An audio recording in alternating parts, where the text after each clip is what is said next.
trees that I grew up around was a bur oak, B-U-R-R-O. And the trees I can remember from Wisconsin were big, huge, massive branches that came out at 90-degree angles, and they had this characteristic that I can pick up on this tree, where even a small twig would have quirky protrusions on even the twig. And I remember seeing them. There's a picture on the door to my office, Vince. I think you've probably seen it, where even on the tiny twigs, they've got these incredible protrusions.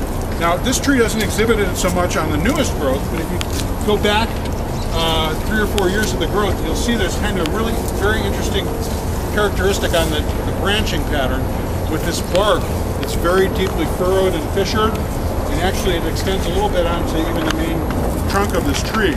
So I suspect what we've got going on here is that this tree does have bur oak in its parentage, but the fact that it doesn't have that characteristic all the way out to the end of the branches tells me it's not entirely a genetically pure bur oak.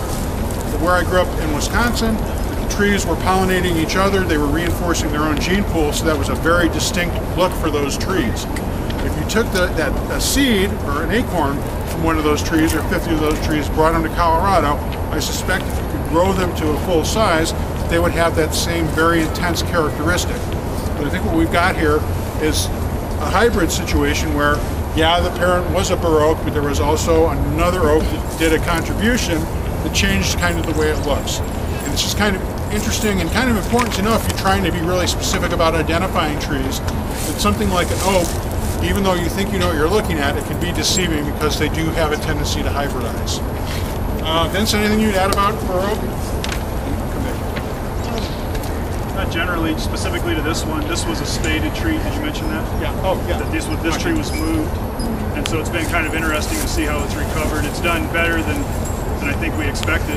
It was moved for a construction job, so it kind of had its growth stunted for several years, and it kind of has a weird, low, squatty kind of spread. It's been kind of an interesting little experiment, but it seems to be fairly healthy and doing pretty well. So. And he said it without prompting, but that weird, low, squatty spread is exactly what I remember from those trees I know from growing up. So it's kind of interesting how that theme does go through. And yeah, I'd forgotten this was spaded. But again, think about the size, you know, with a big 6-foot spade, we got close to probably 80% of the roots for this tree, as opposed to the 40 or something for the little leaf linden. Makes a big difference in how the tree reacts. We've actually got kind of a cool little group around the corner here.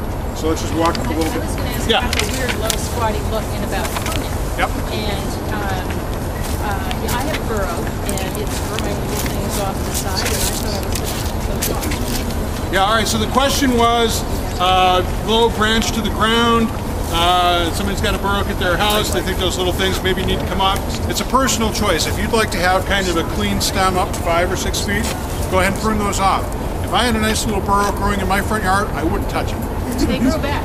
And they grew back. Yeah, and the tree wants to have that. But again, that's one of the neat things about trees, especially as you learn more about them. You can kind of train them into doing and behaving the way you might want them to, but they always kind of want to be the way they really want to be. Somebody